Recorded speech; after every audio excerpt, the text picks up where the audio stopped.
CM Yogi Adityanath की कर लेते हैं, जो उत्तराखंड के दौरे पर हैं। सीएम योगी बच्चों के साथ खेलते हुए नजर आए। ये उत्तराखंड के दौरे की ये तस्वीरें हैं उनकी।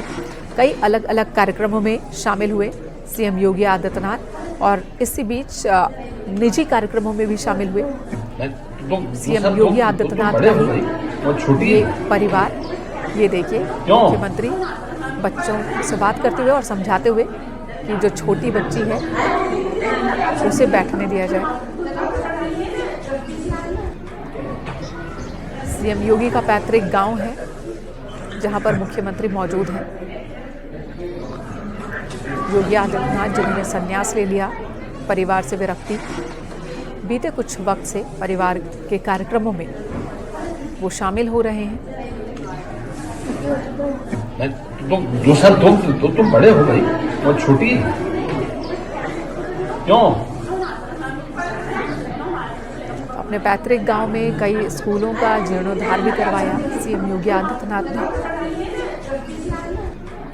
जिसके उद्घाटन के कार्यक्रम में पहुंचे थे।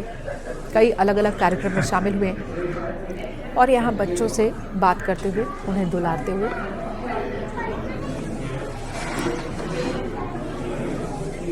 यहाँ एक छोटी सी बच्ची जिसे प्यास लगी तो मुख्यमंत्री ने उसे पानी पिलाया बॉटल से।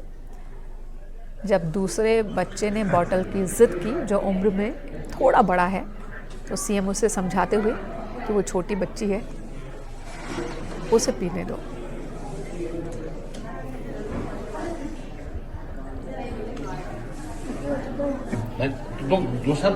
तुम बड़े हो गई और छोटी क्यों?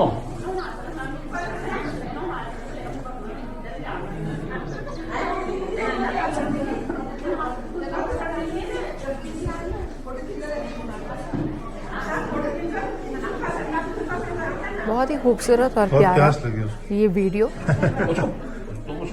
सीएम योगी आदित्यनाथ का ये दौरा काफी चर्चा में रहा।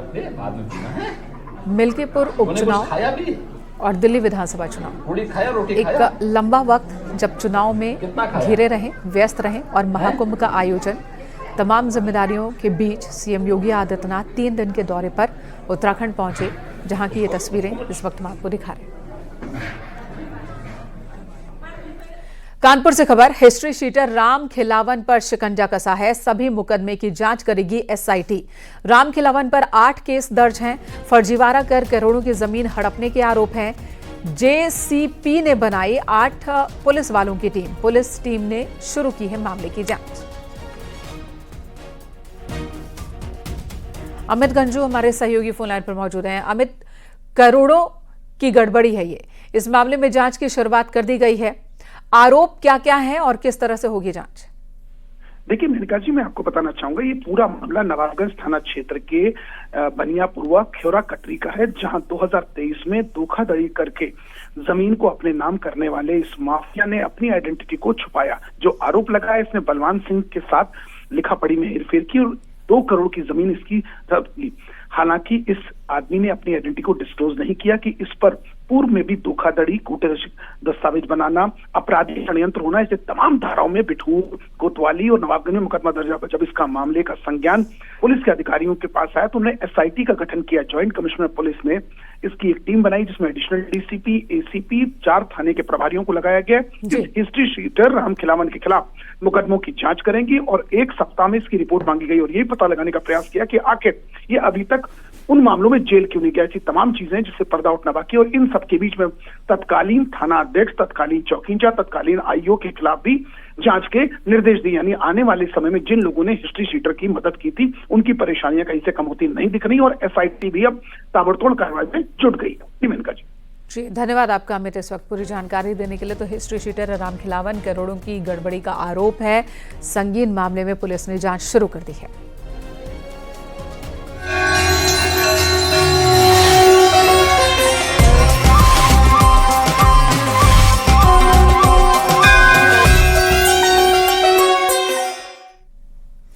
महाकुंभ मेले में 28वें दिन आस्था का सैलाब उमड़ पड़ा है। सुबह से ही श्रद्धालुओं का तांता लगा हुआ है। वीकेंड होने की वजह से श्रद्धालुओं की भीड़ बाकी दिनों की तुलना में ज्यादा है।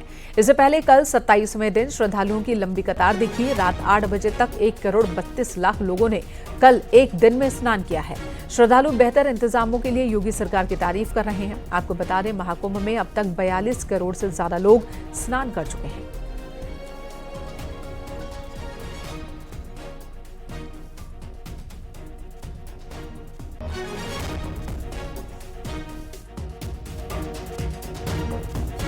संगम की धरती पर महाकुंभ का आयोजन हो रहा है और इस महाकुंभ में जनसमुद्र उमड़ पड़ा है। आप देख सकते हैं आज 28वां दिन है और सुबह से ही बड़ी संख्या में यहाँ पर श्रद्धालु आस्था की डुबकी लगा रहे हैं। गंगा, यमुना और अदृश्य सरस्वती की त्रिवेणी में डुबकी लगाने के लिए देश के कोने कोने से श्रद्धालु यहाँ पर लगातार पहुंच रहे हैं। वीकेंड होने की वजह से यहाँ पर ज्यादा भीड़ दिखाई दे रही है। शनिवार को ही 1 करोड़ 32 लाख लोगों ने संगम में आस्था की डुबकी लगाई है और अभी तक श्रद्धालुओं का जो आंकड़ा है वो 42 करोड़ के पार पहुंच गया है। सरकार ने अनुमान लगाया था पूरे महाकुंभ के दौरान 40 से 45 करोड़ लोग यहां पर आएंगे, लेकिन वो आंकड़ा पार होता दिख रहा है क्योंकि अभी 28 दिनों तक ही कुल मिलाकर 42 करोड़ से ज्यादा श्रद्धालु स्नान कर चुके हैं और ऐसे में उम्मीद जताई जा रही है आंकड़ा 50 करोड़ तक पहुंच सकता है। तमाम श्रद्धालु हैं जो हर हर गंगे, हर हर महादेव कहते हुए यहाँ पर आ रहे हैं और बड़ी संख्या में श्रद्धालु हमारे साथ हैं जिन्होंने सुबह सुबह संगम में आस्था की डुबकी लगाई है।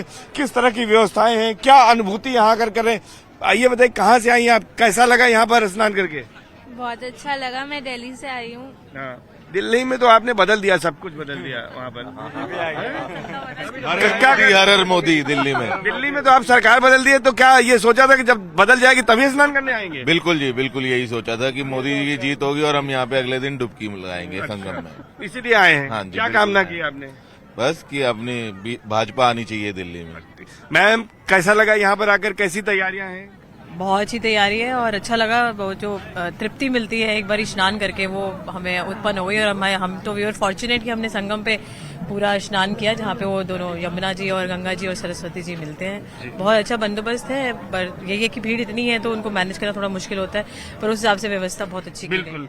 सर बताइए, कहाँ से आए हैं? और आप लोगों ने तो कुछ एक जरा सा ये लगाया है विश्व सनातन धर्म सभा, कहाँ से आए हैं और कैसा स्नान रहा? हम पंजाब से आए हैं, डिस्ट्रिक्ट गुरदासपुर, सिटी दीरानगर से जी। कैसी व्यवस्थाएं यहाँ पर देखी आपने आने के बाद? अति उत्तम। जो जैसे लोग गलत बोल रहे थे कि यहाँ पर व्यवस्था नहीं है, ये इसी बार हमने खुद देखा है। बेस्ट है। इससे उससे अच्छा कर ही नहीं सकता कोई। सर कैसा लगा यहाँ पर आकर, कैसे क्या कहेंगे यहाँ? बहुत अच्छा लगा, बहुत बढ़िया, सबसे बेस्ट है। बेस्ट है। क्या कहेंगे सर? सर बहुत अच्छा है, हिमाचल से आए हैं, बहुत अच्छा है। हिमाचल से आए हैं, तो कैसी तैयारियां यहाँ पर देखी आपने, कितना आनंद आया? बहुत अच्छा, बहुत। 144 साल के बाद जो महाकुंभ का आयोजन है उसके पुण्य के भागी बने हैं, क्या लग रहा है आपको? बहुत अच्छा लग रहा है, बहुत उत्तम। हम भाग्यशाली हैं कि हमें इसका अनुभव हुआ।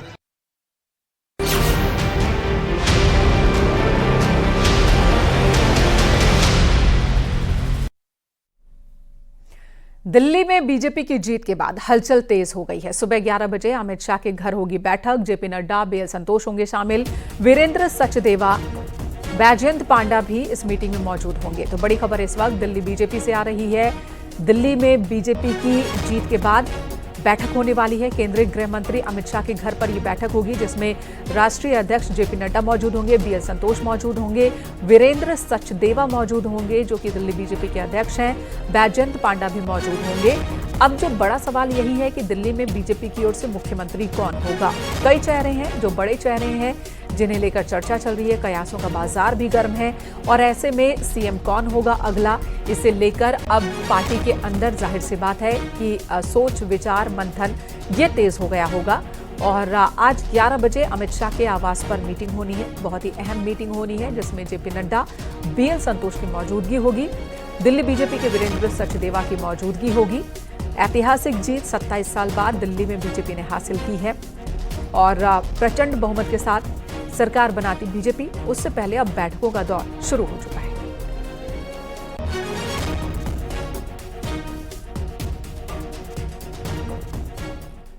दिल्ली में बीजेपी 27 साल बाद सत्ता में लौटी है। अरविंद केजरीवाल एंड पार्टी का सूपड़ा साफ हो चुका है। आखिर ऐसा हुआ कैसे? लोक लुभावन वायदों के बावजूद आपको दिल्ली में साफ क्यों होना पड़ा?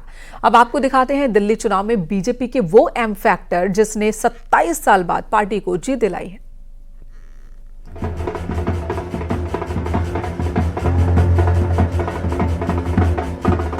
दिल्ली में सालों से बेदखल बीजेपी ने इस बार बाजी पूरी तरह से पलट दी। बीजेपी ने बड़ा उलटफेर करते हुए आम आदमी पार्टी को चारों खाने चित्त कर दिया। अब आपको एम फैक्टर के बारे में बताते हैं जिससे बीजेपी ने दिल्ली में भी अपनी जीत पक्की कर ली।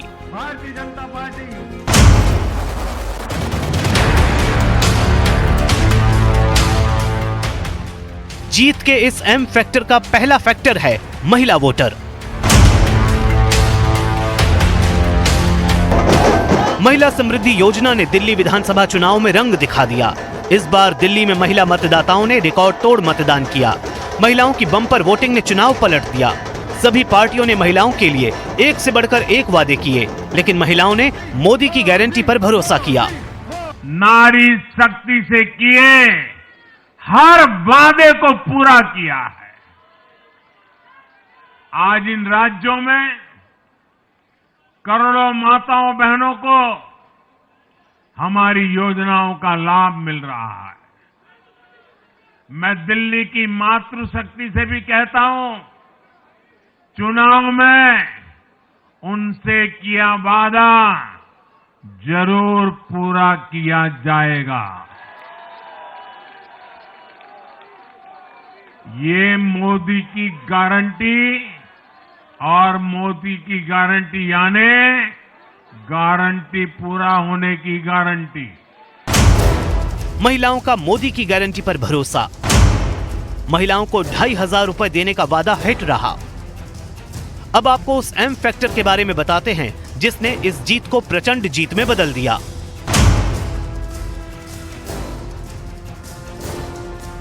चुनाव से ठीक पहले बीजेपी ने मिडिल क्लास पर जमकर दांव खेला और पार्टी की ओर से किए गए वादों से वो गदगद नजर आए।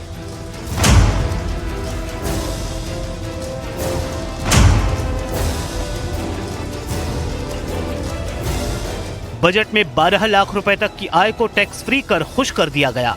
इसने वोटरों को बीजेपी की ओर खींचा। 8वें वेतन आयोग के ऐलान को दिल्ली चुनाव में मास्टर स्ट्रोक के तौर पर देखा गया और हुआ भी ऐसा ही। सरकार के इस फैसले से सरकारी कर्मचारी भी गदगद दिखे, क्योंकि उनके वेतन में करीब 1.5 गुने की बढ़ोतरी हो सकती है। पिछले विधानसभा चुनाव में सरकारी कर्मचारियों के प्रभाव वाली विधानसभाओं में भी बीजेपी पिछड़ गई थी, लेकिन माना जा रहा है कि इस बार इन लोगों ने सत्ता परिवर्तन को सुनिश्चित किया। इनमें सबसे प्रमुख एम फैक्टर है मोदी की गारंटी पर भरोसा।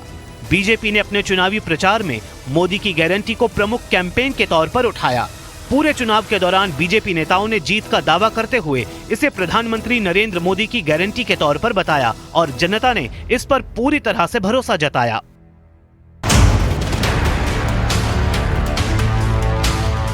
दिल्ली में करीब 13% मुस्लिम वोटर हैं। दिल्ली के 70 निर्वाचन क्षेत्रों में 7 सीटें ऐसी हैं जहां मुस्लिम वोटर निर्णायक भूमिका में हैं। ये सीटें मटिया महल, बाबरपुर, सीलमपुर, ओखला, मुस्तफाबाद, चांदनी चौक और बल्ली मारान हैं। AIMIM के उम्मीदवारों ने आम आदमी पार्टी को कहीं न कहीं नुकसान तो पहुंचाया है। मुस्तफाबाद सीट बीजेपी जीतने में कामयाब रही है।